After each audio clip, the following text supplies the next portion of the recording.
around, see all your prospects, all right?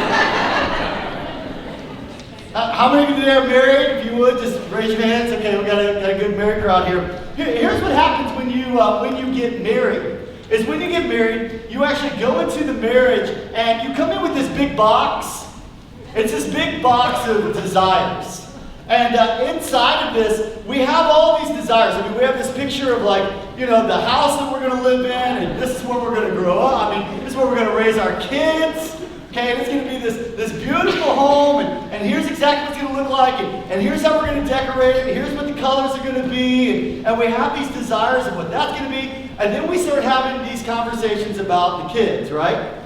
And it's like, okay, we're going to have this amount of kids, and they're going to be just like me, or they're not going to be like me, or we're going to wait 5 years. And we have all these different conversations when it comes to these desires that we have about children.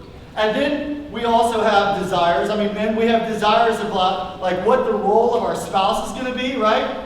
That they're going to pick up, just like our mothers did, right? And that's our desire of how that's going to work out, how that's going to play out.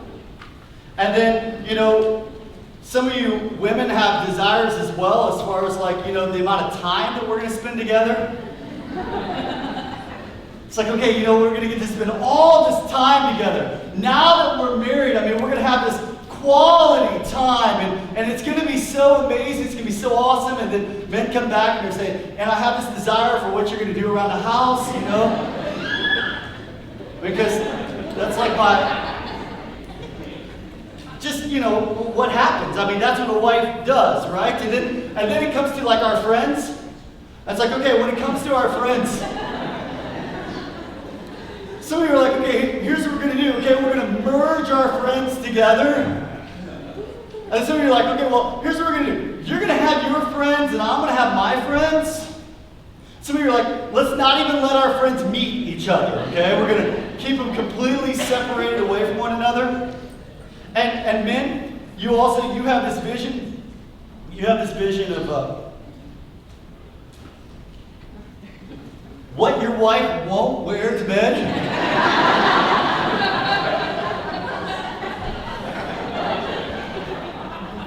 and ladies, you're what? He's gonna love me for who I am. I mean, none of that's gonna matter. I mean, he just wants me to be comfortable, right? We all go into the marriage with these desires, and we have these desires when it comes to car, and it's okay, this is the kind of, man, I got so much stuff in this box. I mean, we come into the marriage with so many different desires, and it's okay, here's the kind of car we're going to drive, and we're not doing the minivan thing, okay? It's we refuse to do that. I mean, it's SUV, or then some of you are no, we're getting the minivan, okay? I mean, it's just more spacious. I mean, you don't know what I go through. I mean, getting all these kids in and getting them out, and we have these desires of what that looks like. And then when it comes to money, we have these desires when it comes financially. It's okay, we recognize when we first get married that we're going to start here, but eventually we're going to get there. And we walk in with this big box of desires, and you walk down the aisle, and as you walk down the aisle, there's flowers that are there, there's candles that are there, and mom's sitting on the front row, and all your bridesmaids are there, your groomsmen, but we all come, and we got this big box of desires. And then subconsciously, somewhere along the way, for some it happens quicker than others, but somewhere along the way, subconsciously, we trade this box of desires for a new box. And the new box it's no longer a desire, it's now an expectation. And we trade the desires, because when you're your fiance, I mean, when you're dating, it's these are desires. But now it's you're my husband, and this is what a husband's supposed to do. And you are a wife, and this is a wife, this is what you're supposed to do. So it's no longer a desire, it's now an expectation. And when desires move to expectations, the whole relationship changes. And the first thing that you'll lose when desires move into expectations is you'll lose the romance. You'll lose the connection. You'll lose the intimacy. And it's like, okay, what happened here? And when desires turn into expectations, then the next thing that happens is we find in relationships that expectations then aren't met. And what do you do when your husband or your wife doesn't meet your expectations? Well, I'll tell you what most people in America do when it doesn't work out. Most people in America, they just leave. And they just say this. They just say, you know what? He wasn't a good man. She wasn't a good woman. They didn't meet my expectations. They didn't do what a husband's supposed to do. They didn't do what a wife's supposed to do. And so they're like, we had no choice. They weren't the one. Or else, it happens on the other side, where they say, you know what? I just couldn't measure up. I mean, the expectations were so high. I just couldn't measure up, and I just couldn't take it anymore. I mean, we just got to this breaking point, and you know what? I just had to leave. When desires turn into expectations, it always causes pain. Most people leave. Now, other people, they may not leave, or before they get to the leaving point, here's what happens in those relationships. When desires turn into expectations, they strong-arm the other partner. And here's how this works. Okay?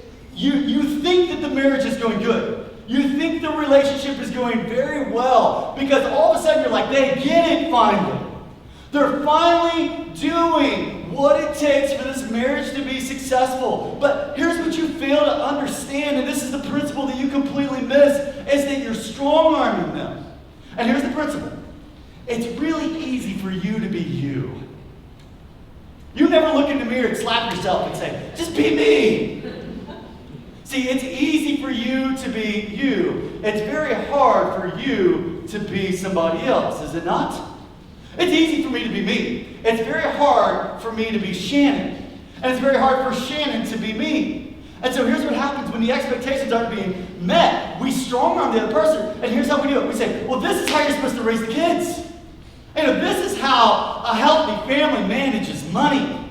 And this is the way that the house is supposed to look. I mean, these are the expectations. And what it is you're strong-arming them. And what happens is for a while, they start running faster. And for a while, they start jumping higher. And for a while, they start spinning faster. And you think everything's going good. But what you fail to understand is what they've done is the other partner has waved the white flag of surrender and said, okay, I give up. I'm going to try to be you. And being you isn't easy to do. And so whatever it may be, out of love, out of duty, maybe it's out of a sense of just so you don't blow up and explode, just to keep the peace, they began to be you. But then after a while, guess what happens? It always unravels. Because physically, it's exhausting. And emotionally, it's exhausting. So what happens is when desires move into expectations and expectations aren't being met, some people just leave. Some people strong-arm the other partner. Or here's the third option. People just compromise. You've watched this happen before. It's this. It's like, you do your part, and I'll do my part. You pay for this, I'll pay for that. Hey, you've got your friends, I've got my friends. That's your space, this is my space.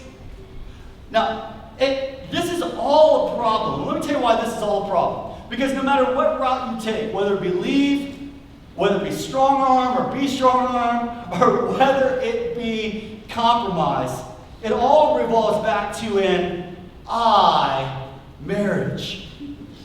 I desire, I picture, I imagine, I want. Now, I can't fault you for that. I can't fault you for that because going into marriage, I mean, for many of us, we've never been married before, and so it's like, that's all we know. It's just, these are our desires. But then the desires move into expectations, and all of a sudden, it turns into an I marriage. Now, then what happens is this. Is some people, they leave. And the problem is that when they leave, they take their box of desires with them. And when they go into their second marriage, guess what they do? They take their big box and they dump their expectations on the other person. And that's why for some of you, your second marriage feels a lot like your first marriage. Because you thought that you would just leave, and if you just leave, then everything would be fine all of a sudden. But you fail to realize that wherever I go, there I am. And so, what do we do? How do we have these healthy relationships? Because it's only natural to have desires, right? I mean, and it's only natural, it seems, to have these expectations, and maybe we start to compromise. But when you start to compromise, saying, you do your part, I'll do my part, and this is your time, and this is my time, and you pay for that, and I'll pay for this. Let me tell you what that is. That's a contract. It's not a covenant. It's a contract. It says, this is the agreement. You play your part, I'm good. You don't play your part, I'm coming after you. That's not the way God designed marriage. Did you know that marriage was God's idea? Genesis chapter 2, you can read it. He says, then a man will leave his father and his mother, and they will cleave to your wife, and you will become one flesh. You will be together. And when you went down the aisle that day, and when mom sat on the front row, when people began to cry, and when you threw the cake in each other's face, and when you opened up all the gifts, and you made the covenant, you stood and you said, for better, for worse, for richer, for poorer, as long as we both shall live. And you made this vow. This was a covenant that you entered. This was a biblical covenant. And it was a covenant between you and your spouse. But that wasn't the only one that was a part of this covenant. Who else was a part of the covenant? God. You made a covenant between you, your spouse, and God. This is sacred ground. This is holy ground. And here's the problem. We turn the covenant into a contract. It says, this is the expectation. This is what I want you to do. And whenever it turns into a contract, the first thing to go is the romance and the intimacy. And you now enter into a debt-debtor relationship. And you know you're in a debt-debtor relationship because you say, you owe me. You owe me. And you can build a case. And some of you are like, well, listen, you promised, you said, I will, I promise. And I'm just holding you to that promise. And as justified as you may feel, and as justified as you may be, you still end up in a debt-debtor relationship. And the intimacy and the trust and the romance are gone because it lacks unconditional love. And this kind of a relationship of compromise, no one gets credit in a relationship. Because it's like, here's how it works. It's like, well, you did what a husband's supposed to do. I mean, you did what a wife's supposed to do. That's the expectation. I'm not going to give you any credit for that. I'm not going to applaud you for that. Listen, you don't get it. You're supposed to do that. So you are now at 0. That's where you're at. And every time that you're in that kind of a relationship, you lose the intimacy and the trust. You're just simply meeting expectations. I got a note in the mail the other day, and I opened it up. It's a really nice thank you note, and it was from Wells Fargo. It said, Dear Brian and Shannon, thank you very much for being loyal, faithful customers and paying your mortgage bill every single month for the last 8 years. We just want to say thank you for your loyalty and your consistency and just being on time. Enclosed is a $50 gift card to Best Buy. Thank you very much. How many believe that's true?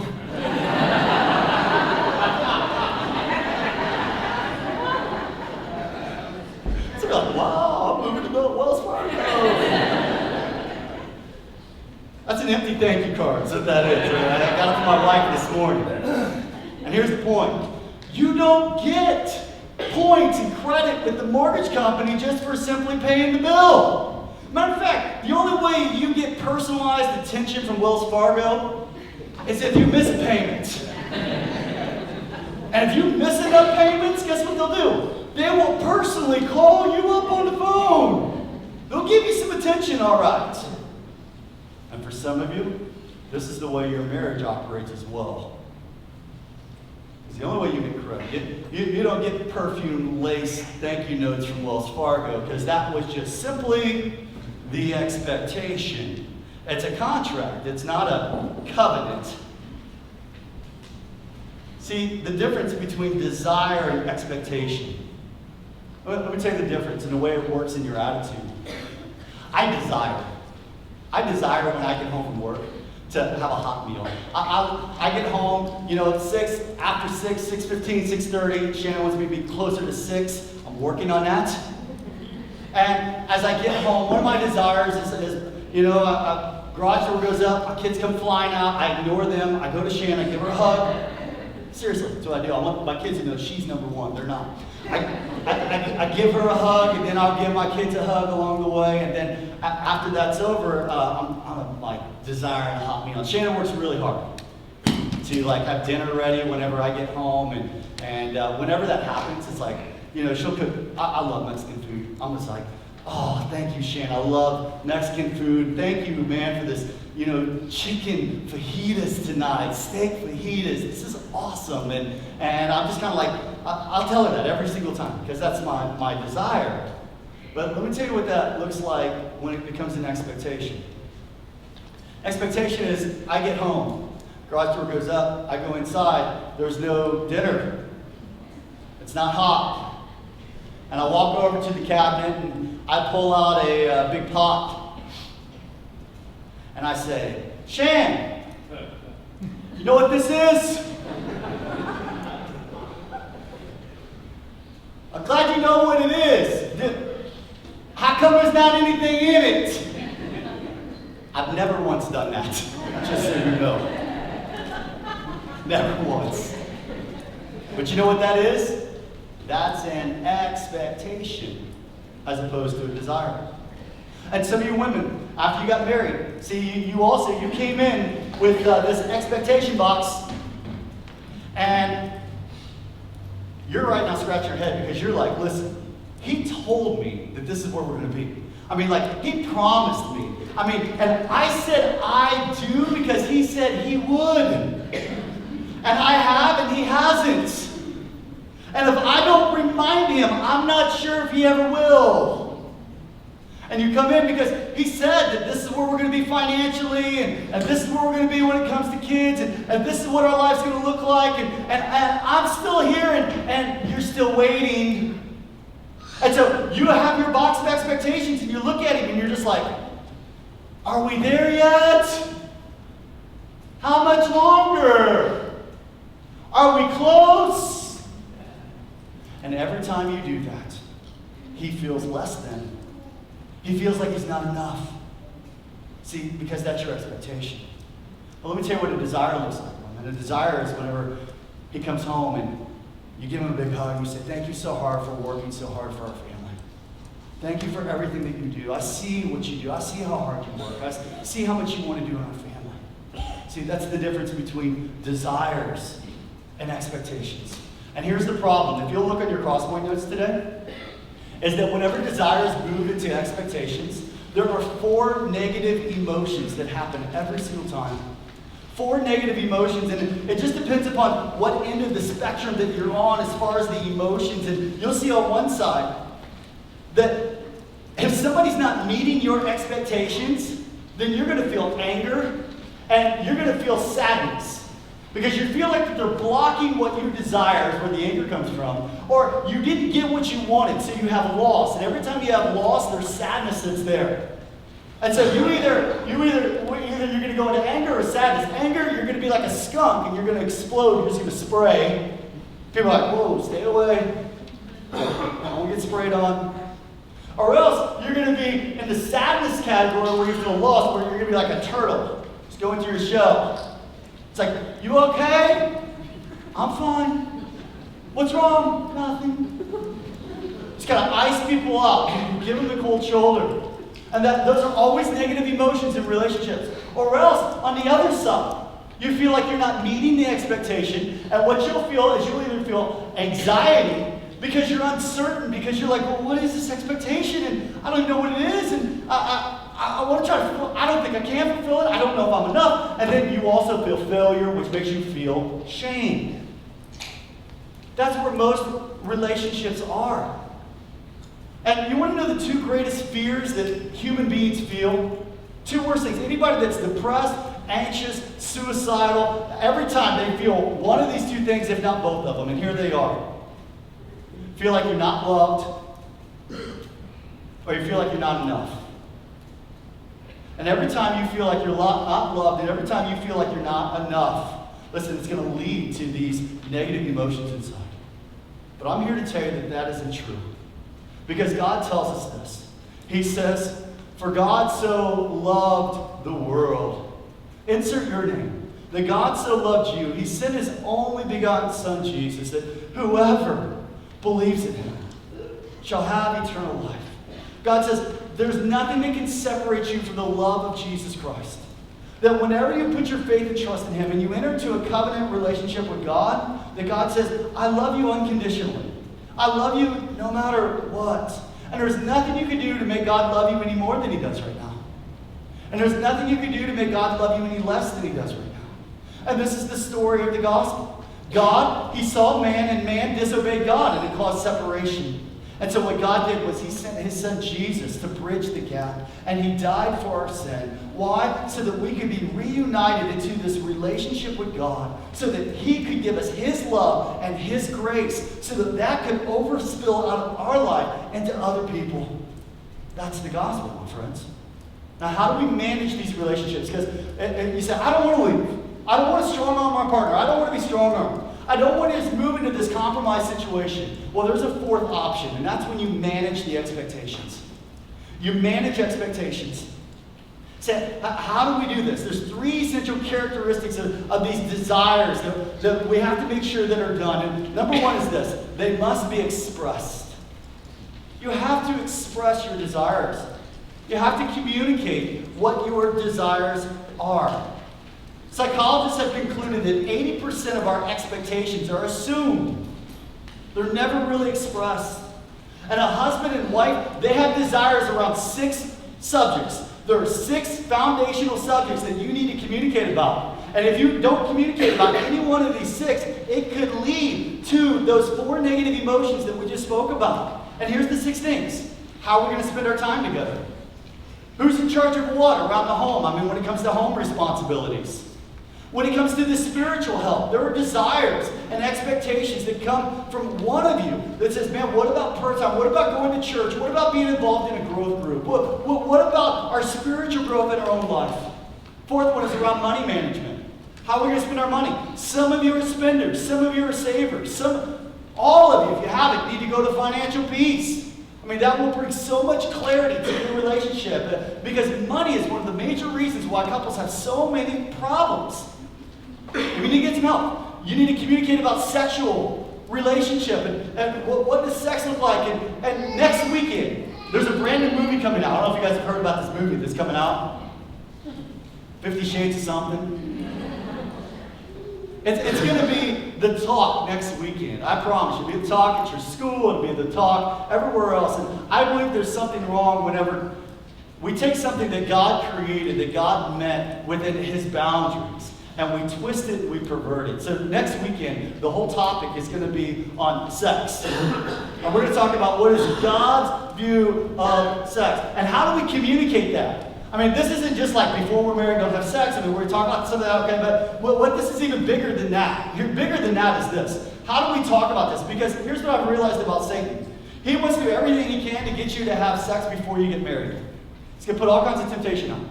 But then after you're married, he's going to do everything he can to keep you from having sex.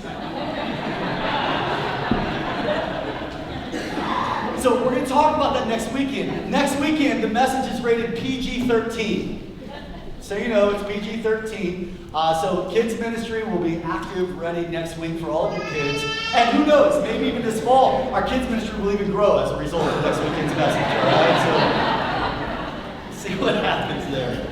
We need to make sure that we have some desires and expectations when it comes to parenting. Now, I'm going to skip that quote. I want to go to Genesis chapter 24. Because at the end of the day, it's like, what does God say about meeting expectations? And I believe one of the greatest stories when it comes to expectations is the story of Abraham. And Abraham had his son Isaac, and man, he loved his son. And he desired that his son would meet this woman that would not only fulfill all of his desires, but that she would be this woman that loved God and loved his son. And so he sent his servant out, just to give you some context, sent his servant out to go find the wife for his son. Now some of you are like, that's really weird.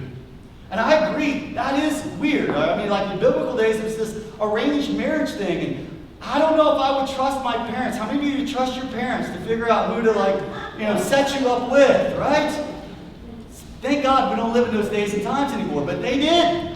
And that was all they knew. I mean, that's just the way it worked in that culture, in that day and time. So Abraham sends his servant out. He says to his servant, here's exactly what I want you to find. He says, swear by the Lord, the God of heaven and earth, that you will not allow my son to marry one of these local Canaanite women. Spoken just like a parent, right? This is who I want. I don't want this. Some of you are single here today. And you're really ticked that we're even doing this series right now because you're like, oh man, talking about marriage and Valentine's Day is coming up and bah humbug. I want to be all this kind of stuff. Listen, all you singles, listen up. It's better to spend 5 fewer years with the right person than 5 longer years with the wrong person. Would you not agree? And more important than who you find is who you are. Because who you are is who you will attract. Who you are is who you will attract. And so here's what he says. Here's my expectations. He says, make sure she's not the Canaanite women. And then he goes on, he said, go instead to my homeland, to my relatives, and find a wife there for my son Isaac. Now, I realize it's like, okay, go to my relatives. And for some of us, we're like, that's like weird as well, okay? And recognize that. I don't have time to unpack all that and what all that means along the way. It has nothing to do with my message. And we're just going to leave that one alone. It's just weird today. Okay? But here's the point. Abraham was very clear in his expectations. He said, this is exactly what I want you to do. Later on, if you go read Genesis 24 this week, if you want to read it today, you're going to find, he says, this is exactly where she is. This is what I want you to find. And then here's exactly what I want you to do whenever you get there. And he lays out these clear expectations. And the same thing has to be true in our marriages. We have to lay out and express our expectations. Now, Shannon and I, here's how we do this. We have 15 questions. And these 15 questions, they all dial into these 6 different topics that I have there on your crosspoint notes. And I would love to give you my 15 questions. And 3 or 4 times a year, Shannon and I would go to dinner.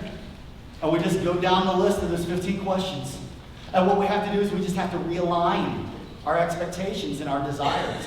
And we have to express them. I'd love to give them to you. If you want it, you can put it on your connection card today. The second thing is this. You have to make sure that your expectations are realistic. They have to be realistic.